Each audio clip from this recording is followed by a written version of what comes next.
Welcome to Stories Worth Hearing. I'm your host, John Quick. Here we go beyond the surface level success to explore the real stories behind people's lives, the experiences, relationships, and mindset shifts that make their journeys meaningful. Today's guest is Grant Cardone, a best-selling author, speaker, and founder of Cardone Capital, with a real estate portfolio surpassing $5 billion in assets under management. He also starred in the hit TV show Undercover Billionaire, where he had to build $1 million business from scratch in 90 days. No fame, no startup capital, no pre-built brand, but he still made it happen. And behind all that, he created 10X Growth Conference, which grew into one of the world's largest entrepreneur gatherings, accumulating in a blockbuster event in Vegas in March 2025 in its 10th and final edition. But this conversation isn't just about fame or the spectacle of making a lot of money. It's about the story behind the headline. Today we dig into Grant's childhood, his family, his early wins, what really shaped his mindset, and what's next on the horizon. Let's dive in.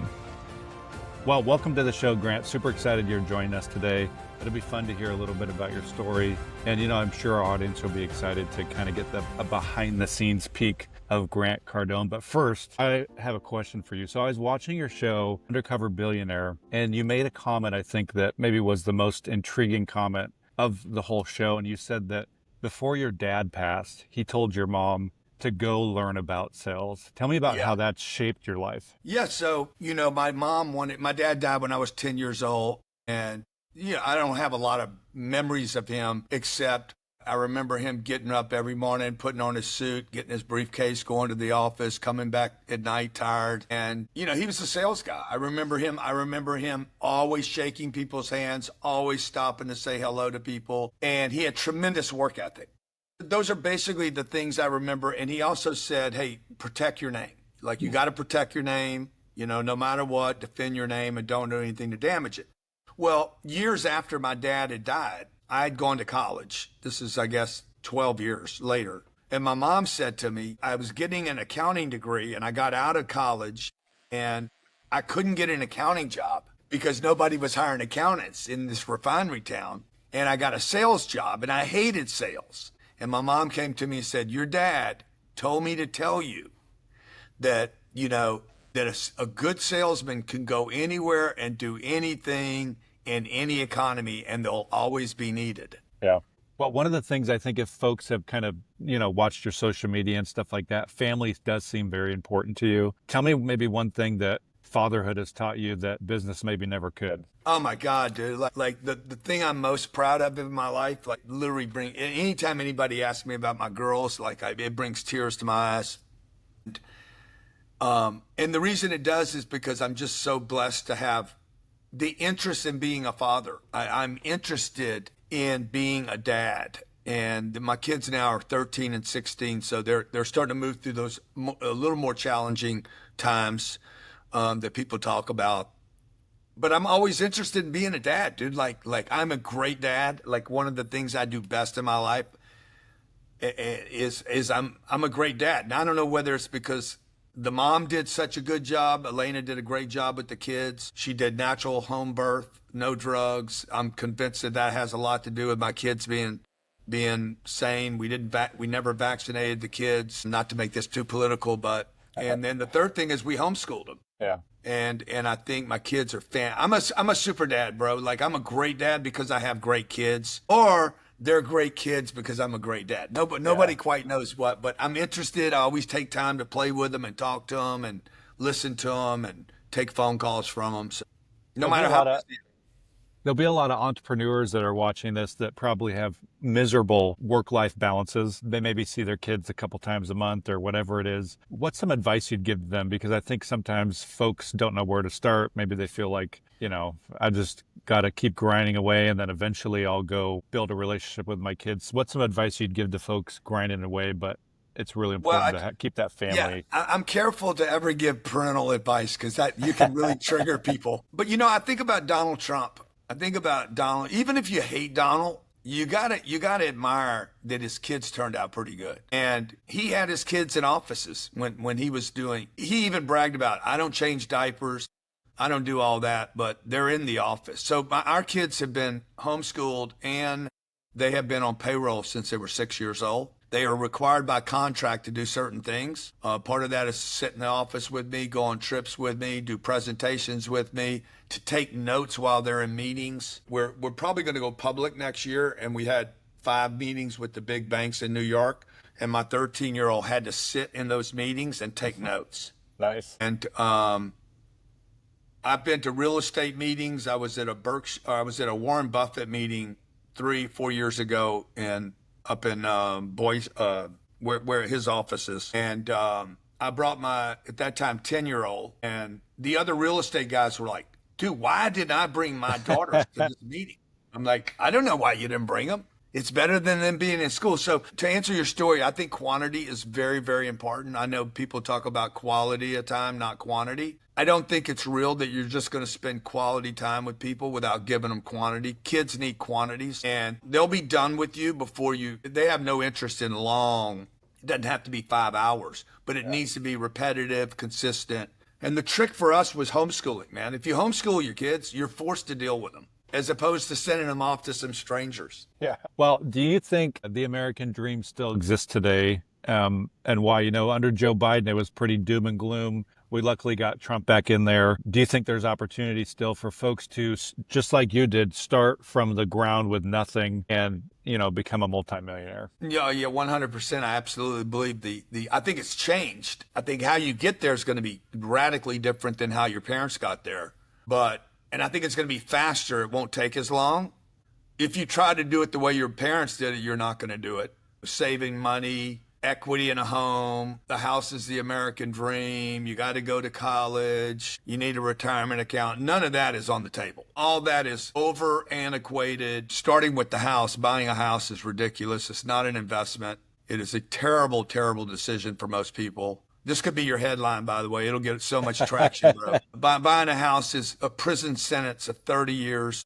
A mortgage is rent by another name. I would rent for $2,500 a month before I would own for $2,500, and I'd be proud that I never had equity in a home.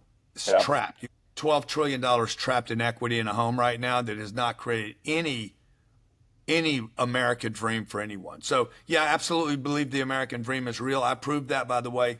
During COVID, I went and did this 90-day suicide mission. I got dropped off. For your audience that doesn't know it, I got dropped off in Pueblo, Colorado with $100, and the goal was to build a $1 million business. I didn't hit the million. I hit 5.5 million, and I didn't need the whole 90 days, and I didn't use my name, and I didn't use a credit card, and I didn't use the $100, and I didn't use my social media. So I know for sure the American dream is still alive and well, even during COVID, if you actually know the right strategies. 1, what to do, and number 2, what not to do. Yeah, I think that show is fascinating. I've seen both seasons, and it's a nice peek under the hood of some tactics that successful people have used. I'm curious, you had that, I think on the first episode of that show, that the guy that owned the RV shop.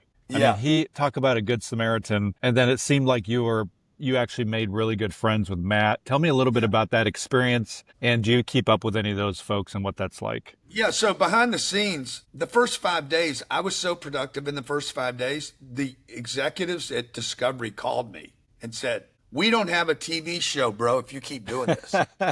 And I said, what do you mean? They said, look, you're going too fast, man. It looks too easy. And I said, what are you talking about? I'm crying.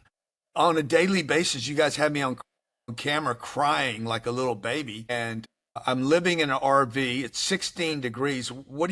My neck hurts, my back hurts. And they said, what are you talking about? They said, you have an RV. Within 5 days, I had a $40,000 to sleep in. I had a $40,000 car to drive around. I replaced it with the old beater they gave me. And I had food and water, which I didn't have any when I got to town. And I hadn't spent any money. They said, look, you have a damn bill. You literally have a, what's it called when you get a tab? You had a tab at the restaurant. I had a tab at the restaurant, an RV, a brand new car. And I'm like, but bro, this is happening.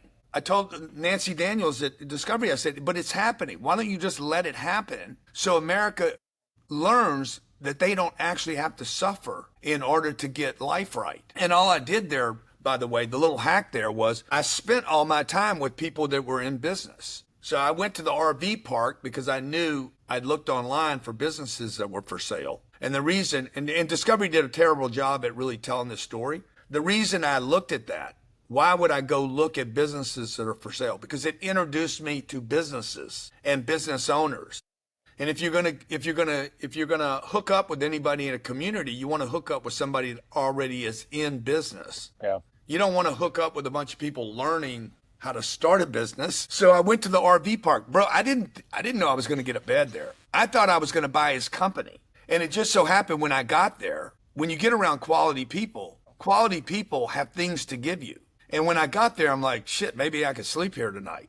But I really went there just to make an introduction to myself. I'm in town. My name's Louis Curtis. Yeah, Louis Curtis. And I don't have any money. I left my family. I'm trying to figure my story out. And I said, literally, I have no place to sleep tonight, but I'm coming to town to figure it out. If I got to sleep in my car tonight, I will. And he's like, bro, you don't need to sleep in your car. Sleep in one of my RVs. And boom, that's how the whole thing started. And then they introduced me to Matt. Yeah. Matt's a better, more connected businessman than he was. And I was off to the races, dude, because if you spend time with quality people, you're going to end up accelerating your ability to become a quality person. It seems like the show's been good for Matt too. He's like all over the place, killing it. Yeah. You know. Yeah.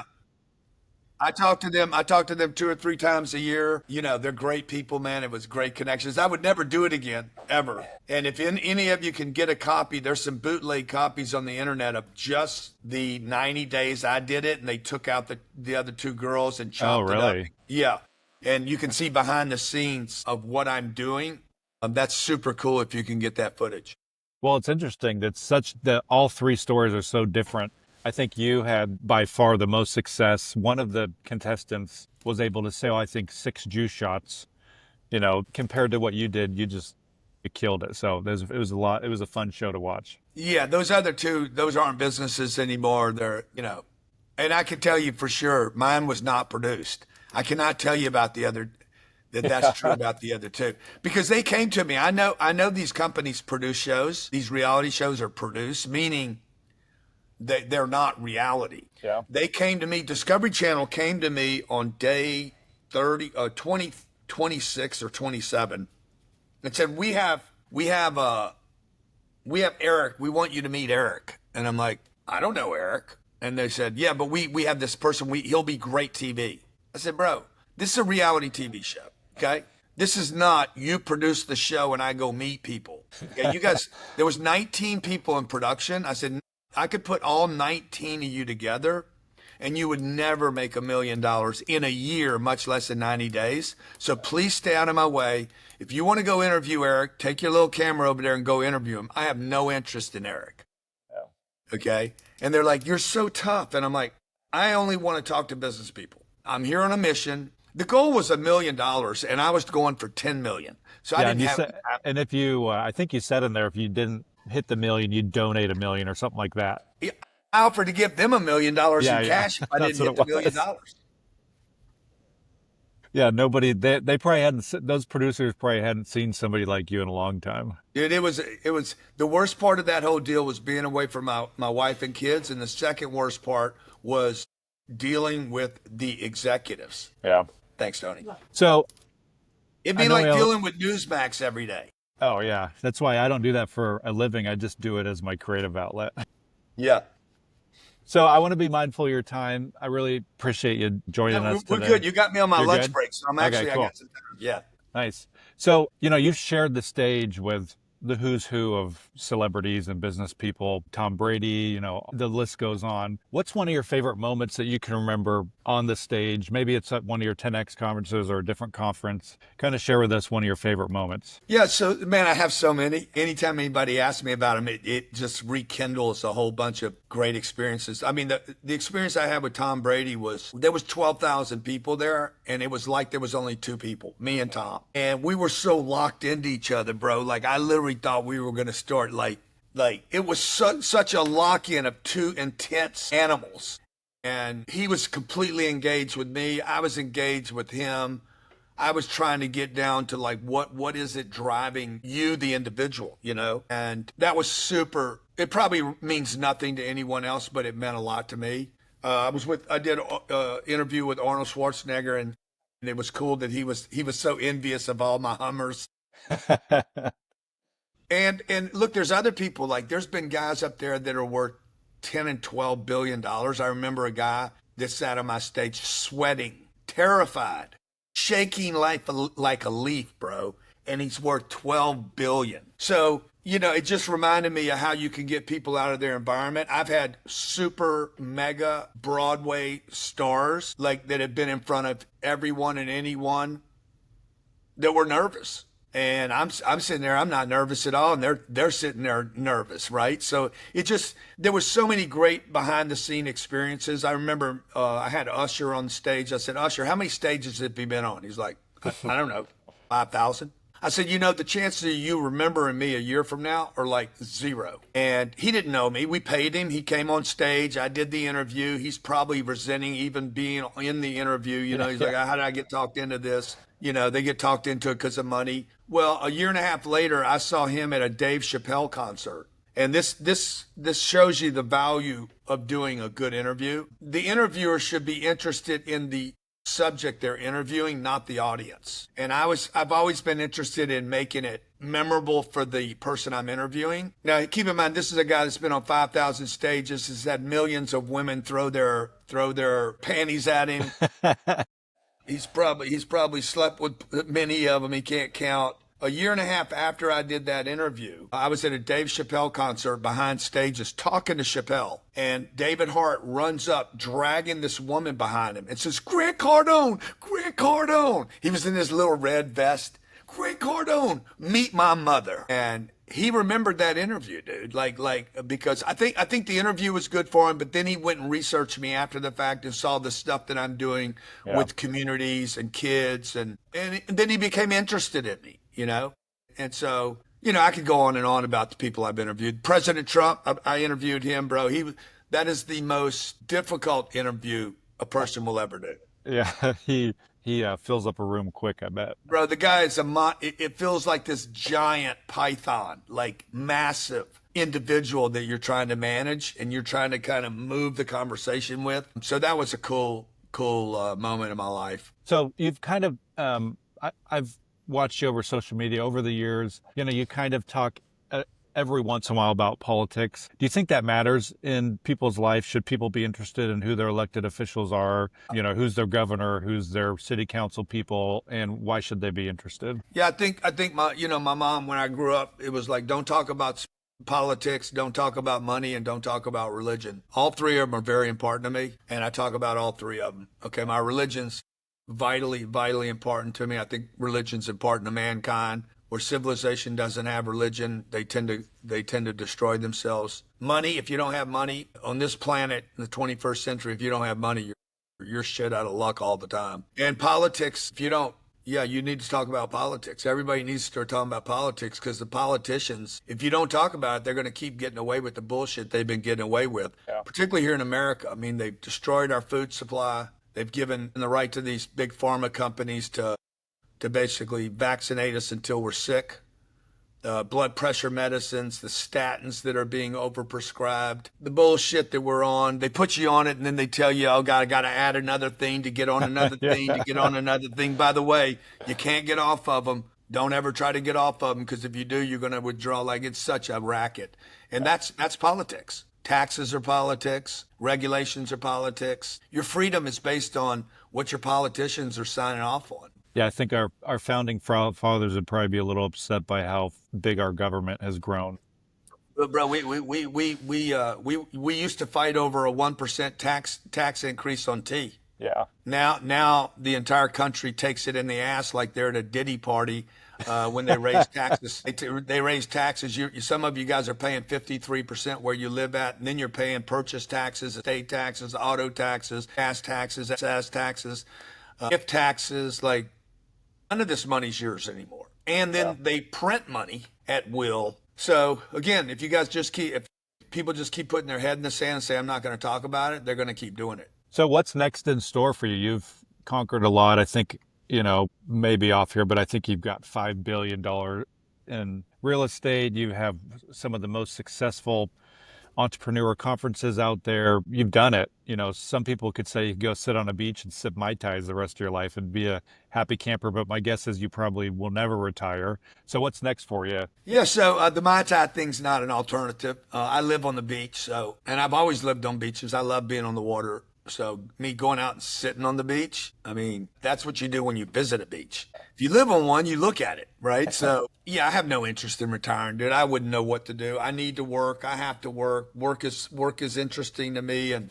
I have fun working, and I like the challenges, and I like not knowing if I'm going to win or not. We're going to probably go public. I mean, we're going to go public here probably the first end of the front of next year with a company, if not sooner. So we'll take our Cardone Capital real estate investment company public. Nice. We're combining that with Bitcoin. We're creating a product that's not out there in the marketplace. I think that's going to be massive. We got about $5 billion worth of real estate. We're going to combine it with a couple $1 billion worth of Bitcoin and continue to buy real estate and Bitcoin and two best in class assets. We're not going to do the big events that we used to do. We're going to get rid of those and probably replace them in the future with investor events like the Berkshire model. Nice. We have a next health company that maybe we also do the same thing with.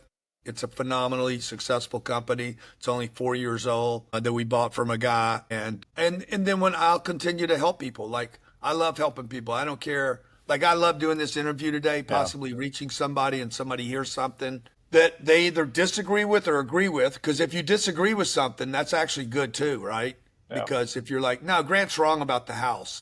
A house is a good investment. Well, go buy one. Or go buy 100 of them. If you're really convinced, go buy 100. You'll be happier owning 100 than you will be owning one of them. By the way, that's the only way to make money out of a house is to own 100 of them. And then other people that I can somehow, my legacy could somehow extend because I help one person get off of drugs or embrace their religion or become a good parent or maybe homeschool their kids or make a good investment, then I feel like I've made some kind of contribution. Nice. So let's say you're 90 years old, your daughters are, at your birthday party, giving you a toast. What do you think? What would you hope they would tell about your story? Wow. What would I hope? I don't know, man. That I was a good dad, that I hung in there. I was a good dad, a good friend, always told them the truth. Hopefully somebody will comment that I was funny because I think, I think comedy is really, really important. And some of the most intelligent people I've ever met in my life are comedians. They're just witty. They're smart. They see things other people can't see. I just hope that people remember that I helped a lot of people, dude. Like, I somehow know how to turn people on and off. Yeah. About half my audience hates my guts, and the other half and they still watch every one of your videos, probably. Oh, without the haters, I would not be where I'm at today. Like there's no success without haters. So yeah, I hope there's more than just my kids when I'm done though. I hope there's more. I hope I help more people than just my kids and my wife. That's why I'm not going to go do the Mai Tai thing because it's just selfish. Me playing golf every day is selfish. Me making money just for me, it's just kind of selfish. So it's like I'm taking delivery of a new plane in 2 or 3 weeks. I would like to show other people how they can do that. It's a super cool thing to do, and it shouldn't be limited to just rich people and Coca-Cola or Google or Facebook. Anybody can do any of this stuff. And if I could end up being a good example to inspire other people, like if there was a T-shirt, if Grant could, I can. That would be the T-shirt when I die. If Grant could do it and did it, I can do it and will. Yeah. So let's say somebody's 19 years old. They got, $10,000. They have no idea what to do. What should they do? They got all the time in the world. They got $10,000. They got nobody interested in teaching them what to do. What are some of the things they could do to make money? Well, if I had my last 10,000, I would get rid of it. I would do exactly what I did on Undercover Billionaire. I would get rid of it. I would go to zero as fast as you can.